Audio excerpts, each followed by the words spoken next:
vás vítám u nového videa a já jsem Buddy a jsem tu společně s Petrusem, čus, tady dole. a Šimonem. A 12 kilometrů a je to úplně kruté mrtě.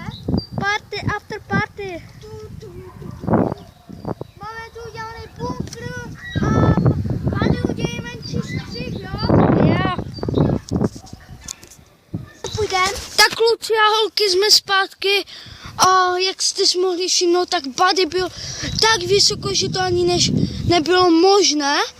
A tyjo, je tu plná nádhera. Je.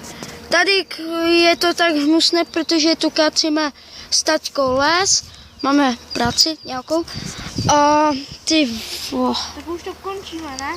ne, uděláme menší střih a setkáme se dole. Zatím čau. Takže jsme s Buddym dole, já, Petrus, a přežil jsem to, jo, potvrzujem. Je to úplně mrtě kruté. Já jsem byl až na špičce skoro. Aha. A myslím, že mohlo by se vám video líbit, protože jsme riskovali životy, vole. No, a já spíš ne. A jestli se vám video líbilo, tak dejte like a samozřejmě odběr. A u příštího videa se u vás loučí Petrus a Buddy. A u příštího videa čus!